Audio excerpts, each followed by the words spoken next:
Doctor Zakir Naik যেসব উত্তর দিতেন কোরআন হাদিস থেকে, মানে আশ্চর্যজনক।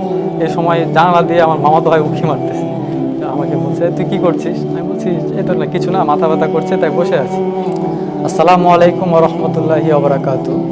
আলহামদুলিল্লাহ, আল্লাহর কাছে লাখো শুকরিয়া যে আল্লাহ তাআলা আমাকে হেদায়েত দিয়েছেন। এই হেদায়েতের পথে আসার যে গল্প, ছোট একটা গল্প আমার আছে, এই গল্পটা আপনাদের সঙ্গে আমি শেয়ার করতে চাই। তো আমার পূর্বের নাম ছিল শ্রী প্রহ্লাদ চন্দ্রশীল। আমার বাসা হচ্ছে রাজশাহী চাঁপাইনবাবগঞ্জ, নাচল থানা। আমার বাবার নাম হচ্ছে শ্রী প্রণয় চন্দ্রশীল, মাতা শ্রীমতী শোভারানী। যখন অনার্সে ভর্তি হই, এক সময় এই মতো অবস্থায় আমার এক বন্ধু আমাকে বললো যে বন্ধু, মানে তোদের ধর্মতে অনেক ধরনের ভ্রান্তিক কথা আছে, এগুলো আমি মানতে পারি না। আমি ভাবলাম যে আমার ধর্মে ভ্রান্তিক কথা থাকবে, এটা তো হতেই পারে না। ওকে আমি মানে আমার ধর্ম যে সত্য এই কথাটা মানে বলবো, এক সময় তাকে প্রমাণ দেবো, এই কথা মানে মনে মনে চিন্তা করলাম আর কি। আর ও আমাকে বললো যে তুই যদি বিশ্বাস না করিস তাহলে তোর হচ্ছে ইউটিউবে গিয়ে ডক্টর জাকির নায়েক লিখে সার্চ দিয়ে ওর ভিডিও তুই দেখতে পারিস। এক সময় ইউটিউবে স্ক্রলিং করতে করতে হঠাৎ একটা ভিডিও আসলো ডক্টর জাকির নায়েকের। ওইখান থেকেই আর কি আমার ওই জাকির নায়েকের ভিডিও দেখা শুরু। এর থেকে ইসলাম সম্বন্ধে জানা, আমি যে একটা ভুলের মধ্যে আছি এইটা একটা মানে জানা। একটা সময় কি আগ্রহ নিয়ে আর কি মানে রাত দিন ভিডিও দেখতে থাকি। আল ইমরানের 64 নম্বরে একটা আয়াত আছে, এসো সেই কথায় যা তোমাদের ও আমাদের মধ্যে এক। তো ডক্টর জাকির নায়েক দেখবেন মাঝে মাঝে মানে যখন বিভিন্ন ধর্মের মধ্যে আলোচনা করে এই আয়াতটার উদ্ধৃতি দেয়। মানে আমি খোঁজার চেষ্টা করলাম যে ইসলাম ধর্ম যে সত্য, হিন্দু ধর্ম বা অন্যান্য ধর্ম যে মিথ্যা, এটা মানে কিভাবে আমি বুঝবো। এক সময় মানে ওনার একটা বক্তব্যে আমি জানতে পারলাম, সূরা ইখলাসে আছে কুল হু আল্লাহু আহাদ, বলো আল্লাহ এক অদ্বিতীয়। আর ঋগ্বেদে আছে একং ব্রহ্ম দ্বিতীয়ং নাস্তি নেহেনা নাস্তি কিঞ্চং, সৃষ্টিকর্তা মাত্র একজন, ওই দ্বিতীয় কেউ নেই, কিঞ্চিত পরিমাণেও নেই। তখন আমার মাথায় মানে চিন্তা আসলো যে সৃষ্টিকর্তা যে একজন, কিন্তু আমরা তো অনেক ধরনের মূর্তির পূজা করি, তাহলে এগুলো কোত্থেকে আসলো? অথচ বেদে আছে নাচ্চি কাচ্চি জাদিতা না জাদিপা নাস্তি প্রতিমা আস্তি, সৃষ্টিকর্তার কোনো প্রতিকৃতি নেই, কোনো ছবি নেই, কোনো মূর্তি নেই, কোনো ফটোগ্রাফি নেই, কোনো আইডলস নেই। তাহলে আমরা কেন এই ভ্রান্তিক মানে বিষয়গুলো নিয়ে পড়ে থাকবো? আমার চিন্তা ভাবনা শুরু হলো, আরও জানলাম। হিন্দু ধর্মের কল্কি অবতার নামে একটা বই আছে, ওই কল্কি অবতারে একটা শেষ অবতার যার নাম হবে নরসংসা। নরসংসা অর্থাৎ প্রশংসিত ব্যক্তি। প্রশংসিত ব্যক্তিকে আপনি যদি আরবিতে নিয়ে যান তাহলে হবে মোহাম্মদ। মোহাম্মদ অর্থ হচ্ছে প্রশংসিত ব্যক্তি।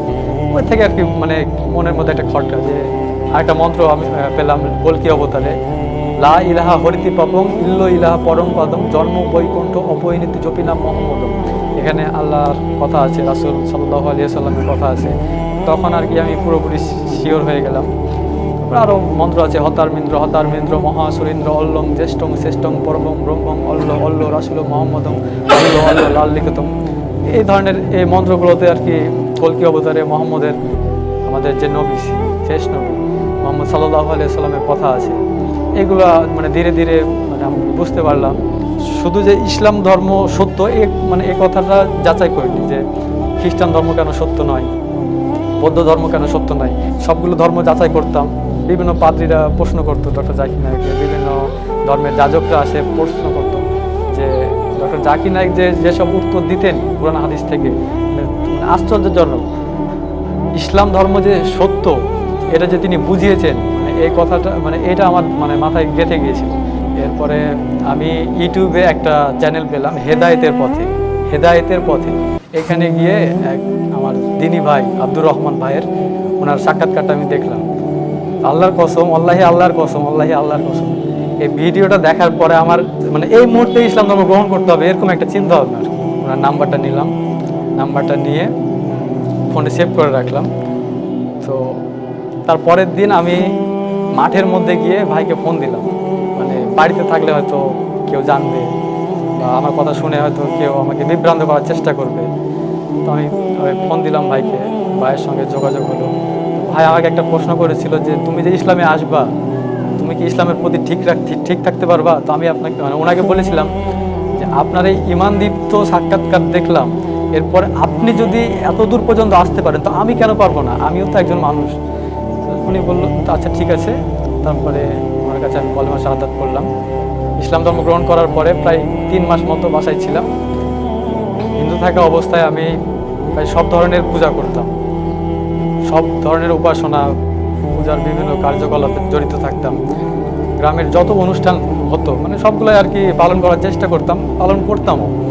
তো এই মতো অবস্থায় ইসলাম ধর্ম গ্রহণ করার পর আমি ওইগুলো থেকে ফিরে আসছি। একটা সময় পরিবার হয়তো হালকা বুঝতেছে যে একটা সময় এত কিছু পালন করতো, এখন করে না, তো সন্দেহ করতো।